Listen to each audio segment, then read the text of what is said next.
attaching the costs associated with it, then that is something that would unlock all these people who are unbanked or unbankable. A city is more than steel and glass.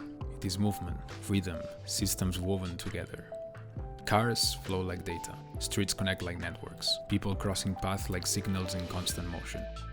Every flow hides a signal, every system a pulse. What makes it alive is not the pattern, but the humans behind it. The internet is no different, vast, complex, alive. But without identity, it is only noise. With it, it becomes society. And this is where we begin. Hi, my name is Luis and I am the co-founder and COO of RWAs. Today, I am in Dubai with Aishwary Gupta, Global Head of Payments and Real-World Assets at Polygon Labs. Aishwary has been 4 years at Polygon and has had 5 different roles, but always with a strong focus on bringing finance on chain. Polygon is one of the chains with the highest activity of stablecoins and is set to become one of the main ecosystems for apps building on the stablecoin economy.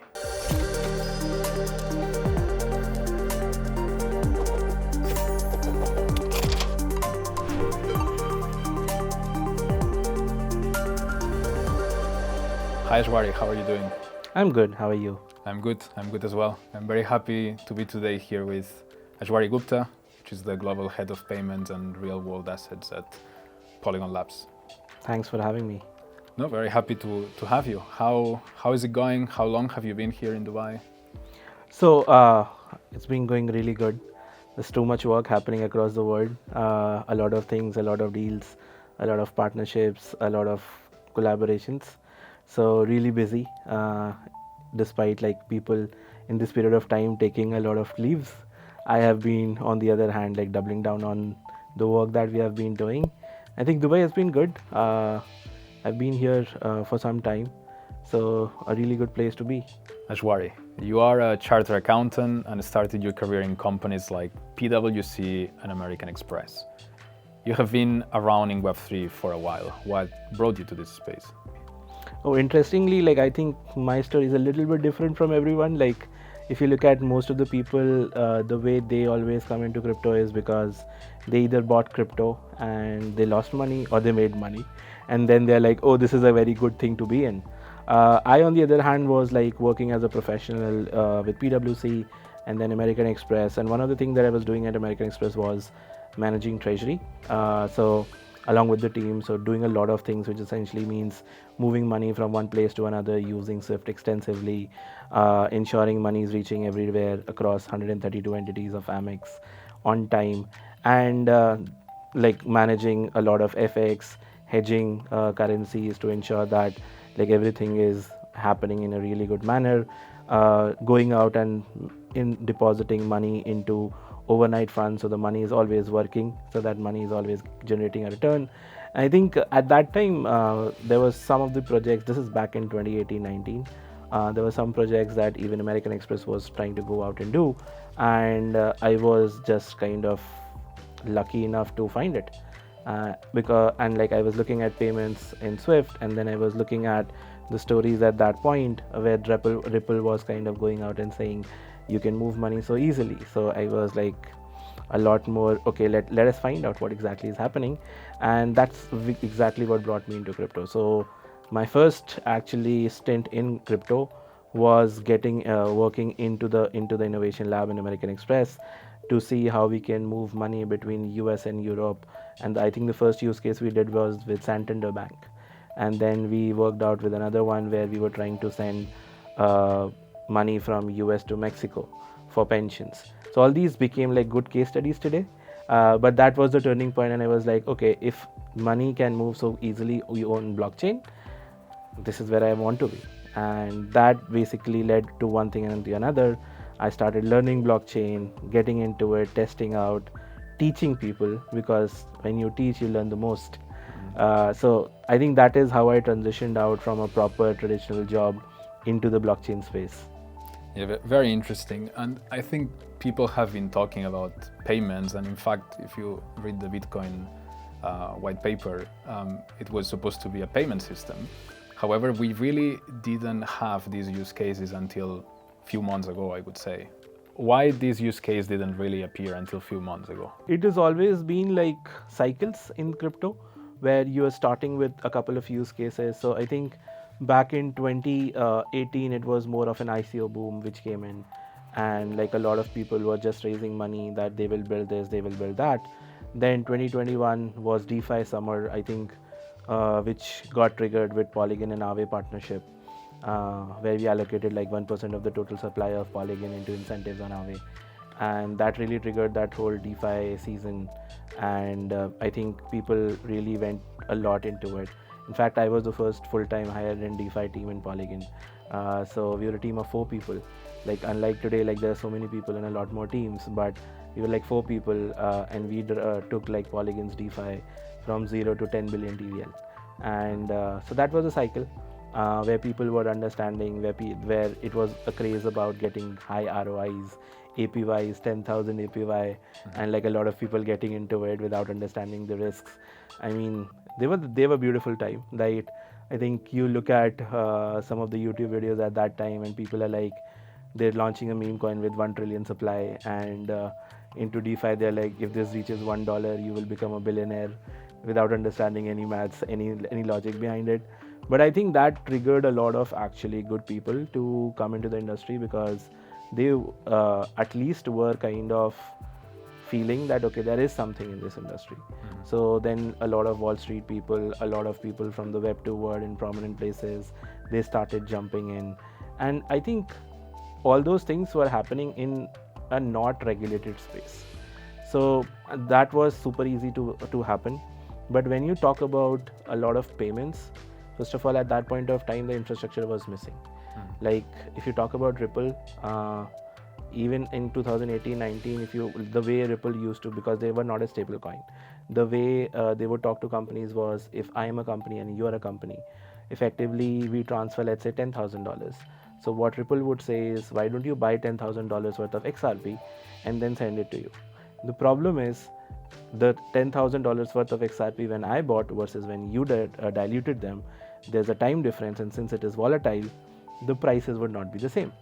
So Ripple came out with something called on-demand liquidity. They ran it for 6 currencies, and where they used to kind of go out and pay. So if I bought it for $10,000, you got $9,800. They'll pay you $200 worth of XRP extra to go out and do that. Now, payments is on a daily basis, around $7 trillion move daily, which is domestic payments, cash payments, everything included. Imagine if Ripple wants to just take 1 day of payment into it, and they just have to go out and fulfill the differences between the overall revenue that would have had been lost while these transactions are happening. So that's not sustainable. So earlier days, like it was not possible actually, even with blockchain as a technology, to be able to actually go out and move money. Plus, this is you getting into a lot of compliant platforms, because like Visa and Stripe would not just go out and allow anyone to go out and borrow from a pool on Uniswap where they don't know who's providing the liquidity. So a lot of those things were happening, and then like I think over time, so I've been doing payments after DeFi. I think I pivoted within the company to just do payments. So I've been doing payments for like almost 2.5 years now at Polygon, and I know like mostly when you go to a big company, like all these companies that are now launching today, I used to talk to them 2.5 years back, and they were like, we are still figuring out, we don't think this is important, I don't think this will work out. And now each one of them is now getting into like their strategy of crypto, their strategy of like how they should use stable coins. So it's just basically the way the evolution of blockchain space has happened that makes it now the prime player to actually go out and start moving money. Let's talk a little bit more about that in a second, but before we get deep into it, so how would you define this on-chain finance, or some people also call it stablecoin economy? Like, who are the users, who are the builders in this space? You have to segregate them into 3 categories. One is a retail player, and then you also have to understand why they are doing it. Okay, so when you're talking about retail players, a lot of that retail player is actually again segregated into 2 subcategories. One is the person who is actually moving money, and the second is the person who is actually just trading, which is like I bought, let's say, Pole, and tomorrow I want to sell it, so I just want to hold it into a stable coin. So that is like one part of the audience, and the second part is who is actually going out and doing transactions. Polygon, because it existed since last 6 years, 7 years, one of the advantage that we've had till today is a lot of people actually use it because they have been using it for a long period of time, and they've also not faced any problem while doing that. So a lot of cities in Argentina, a lot of cities in Brazil, in fact, like a very good stat is Pix, which is the biggest payment system of Brazil. 10% of the total transactions on Polygon come from Pix, which means people have used APIs of Pix to actually create stablecoin rails, and they are using it. Now, if people are actually, so that, and then like if you talk, we talk about city of Lugano. City of Lugano is always known as Bitcoin, about Bitcoin. But if you go to city of Lugano, they have two payment mechanisms, Polygon and Bitcoin, and people use it for a day-to-day purpose. So this is the retail which is there. Then it comes to like medium enterprises or small enterprises. Now the benefit for these medium and small enterprises which they have started to look at is, today when you go out and use systems, either you're going out and buying a license for Swift, which costs which costs thousands of dollars. But on the other hand, you can just go out and use money and move money through stable coins, and they don't have the volume which is like $1 trillion of volume or like billions of dollars. They're just doing a daily business. Like I'll give you, like on an average today, the way the world moves money, almost the cost of moving money on an average globally as per World Bank is around 6.2%. Now if you're going out and spending 6.2% on the cost, and these MSMEs can actually, or small businesses can actually use stable coins and move that is where they are actually going into moving this. And the third and the biggest category is banks and financial institutions or fintechs. Now all these people have been slow to get into it, but now since the regulatory clarity is a lot more as compared to earlier, a lot of these people along with the governments as well are looking into how they can actually embed these financial instruments within their company, and hence because they are going out and moving this within their company, they can actually get the benefit. And that is what is happening, and that is where effectively, because now all the tooling is available, now all the financial infrastructure is available, a lot of these have started to move on chain. A few years back, and I was telling this to you before, many associated Polygon mainly with gaming, NFTs or social. Today, Polygon POS calls itself the home for crypto payments and real-world assets. What changed? I think it's around 6 to 8 months back. So we were just kind of analyzing the on-chain data, trying to understand what exactly is happening on Polygon. So it's one thing that you want to promote something. On the other hand, it is something what the market is telling you to do. So when we analyze the data, we realize every 1 of 3 transactions were actually payment transactions on Polygon, which means even though we had not promoted payments in that sense, it was something that the market was telling us, guys, we are already using you for payments, so why don't you just double down into it. So I think that was one big thought process. The other is like, which is essentially everyone internally is aligned on, is you do not survive as a general purpose chain over a period of time. So you have to pick your battle and you have to go all in into it. Like there will be chains for sure, like Ethereum, who would be multi-purpose because they are being used or they are being seen as a settlement layer. So they are not running on themes, they are running on basically, or like particular sectors. What they are running on is they are the settlement layer for the internet.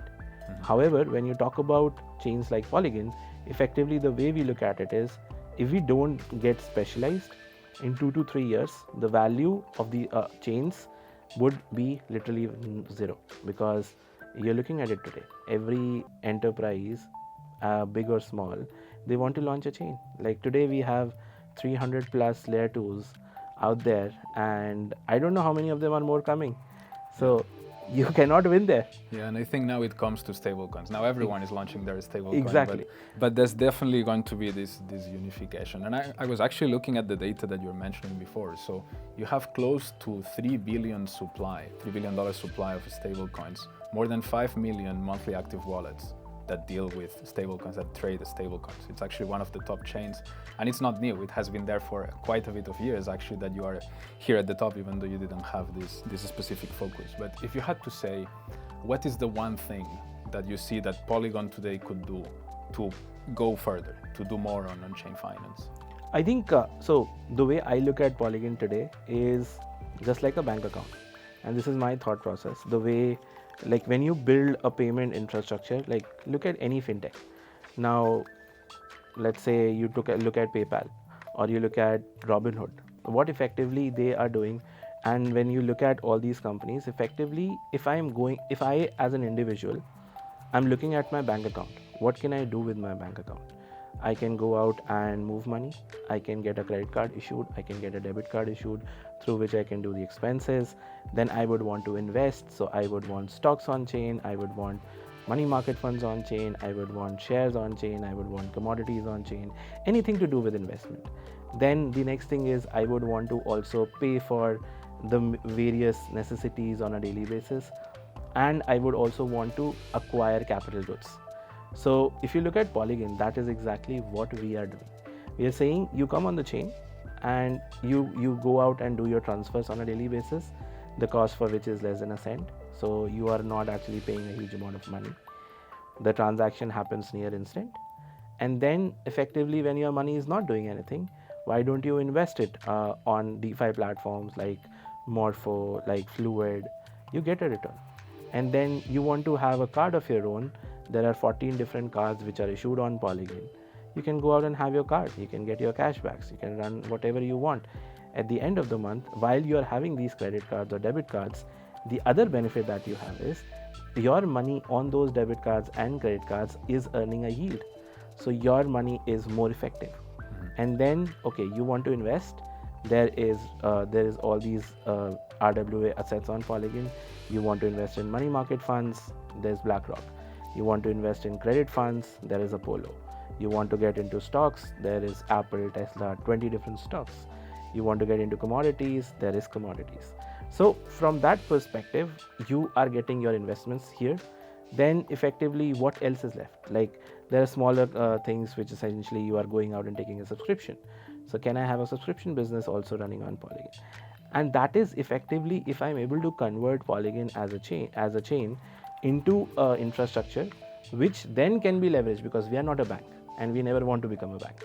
The idea is now someone building on Polygon can effectively become a bank by just integrating Polygon, because you have all the necessary infrastructure sitting on Polygon. And this is not located to one jurisdiction. You go to LATAM, we have everything there. You go to China and Hong Kong, it's coming within this month. If you go to some other jurisdictions, everywhere you have all these things available. So within your jurisdiction, you can play the entire financial game without actually leaving your financial markets. So that is what actually is helping us to move forward much faster, because now a lot of companies or people that we are talking to, they want all these services together. They do not want to go out and offer a payout service on Solana, and then like do a deposit on Polygon and then do like an earn product on some other chain. So that is what we are doing. We are kind of also enabling all these product suites on Polygon so that people get the entire suite on one place. That's very interesting, and I guess it's also a strong value proposition if you compare to other, I would call specific stablecoin chains, which at this point they don't have much more other than that, while in Polygon you already have a full ecosystem of apps. But you also mentioned something interesting, which is everything works together and everything offers a seamless experience, like it would, for instance, a regular app on your phone if it was a traditional neobank. This series is called Money and Identity, and of course the idea is we come more from the identity side. It would be interesting to know from you, what do you think is the role of identity in enabling the stablecoin economy? Purely compliance, or there's more to it? I think identity can enable a lot of things. So this is one thing that we are doing with one of our partners, which is an operating system. We're still not public with it, so we'll not be naming it. But this operating system effectively touches around 180 million smartphones today. And the thing that we are building with them is using identities can I create a credit rating of the person around that wallet? Which effectively would mean that can we go out and give microfinancing to these people? Which means that if I can go out and create a microfinancing, it can enable them to get an entire financial system access which they don't have today. Just to make sure I understand, we're talking under collateralized Yes. loans. Yes. Wow. I mean, today you do that. Like today in the world, the way I can go out and give an under collateralized loan today, the only reason why people will pay back is because they know their systems are connected to the credit rating systems, and if they don't pay, effectively they will never get a loan. On chain, this is not possible. On chain, you will create a new address, and then that is a problem. However, if we can pin an ID with a particular address without revealing that ID, what you are able to enable is you are able to enable a very strong component which enables you to go out and say that okay, based on whatever is your last 5 months behavior, we are going and we are connecting this to the credit rating, and hence we are able to go out and we are able to issue these things with the same asset profile that we are doing in the Web2 world. And even more, because the way today the capital is being disbursed is by only concentrated limited number of people. However, then if it essentially this is something which gets created in a much wider format, anyone can plug into the capital there, which means the AUM also increases, and effectively if the AUM increases, it creates economies of scale. So I look at ID as a very important aspect, and even from a perspective of if you look at like these you look at travel rules. So one thing that I think we are working with a very big card provider has been, can we embed a trading like a travel rule with the identification so that particular card issuer can actually accept stablecoin transfers directly. Now if that happens, that means one of these biggest card providers would be able to go out and start moving individual monies on stablecoin without actually touching the banks. So there are tons of use cases which effectively are getting unlocked, and there's a privacy angle to it, like for not even just the financial one. If you look at non-financial ones, effectively like today when you go out and get a credit card issue, you have to effectively submit your entire credit history, your entire ownership, like if you're getting a bigger one. And so why do I need to tell you how much is my salary? If you want to give a credit card based on a range, I should just give you a yes. Why should I tell you what my salary is? So a lot of those use cases, I think they are not yet that big, but effectively once more and more of these things are adopted, they will become big. I think we should talk more about it because we also have many ideas about this topic. But Absolutely. let's talk about inclusion. Stablecoins are celebrated as a bridge for the unbanked. How do you think that identity can bring users that often don't have a bank account or formal government IDs to a global economy? I think that is the point, like because on a blockchain you do not need a third party to create trust. You can actually go out and create trust based on the patterns that these people follow. I think this is an interesting conversation that I was having with some gentleman yesterday, and he was like, I want to go out and get bank accounts to everyone unbanked across the world, and but the financial institutions that I talk to, they are not interested. And then I was explaining it to him why this is not interesting to them is because there is no money to be made. Like someone who would want to put $100 into his bank account, for them the cost of banking is so high for the banks and the profit is so low that they will never go out and do that. And hence there's only one thing that actually can go out and enable you to be able to go out and get them on chain, because getting a non-custodial wallet costs you less than a cent. But like getting a bank account, even though subsidized by not third parties, it doesn't matter, there is a cost to it. So how many people or how many governments or how many private entities would be able to go out and pay for this? So that becomes like a very important factor when you price in all these things. And if you are able to go out and connect this with an identity and people start availing financial products without actually attaching the cost associated with it, then that is something that would unlock all these people who are unbanked or unbankable. Aishwary, fast forward 3 years from now, how do you see Polygon? What would you call success? I think the way I'm looking at success is for Polygon to slowly grow into the total AUM that we have of stablecoins, being able to go out and compete with Tron, at least in that time zone, to kind of go out and say, okay, if Tron is processing this much volume, because that is, in my opinion, my North Star. I want to compare Polygon's transaction volume to Tron's transaction volume. And if I'm able to kind of beat it in 3 years, that's something that I would want to go for. Awesome. Thank you very much for joining us today. It has been a pleasure. It's really a privilege as well to talk to someone that has been so long in Web3 and in payments, and that saw the fintech revolution into a chain economy happening already many years ago. So thank you very much for joining us. Absolutely. Thank you for hosting me.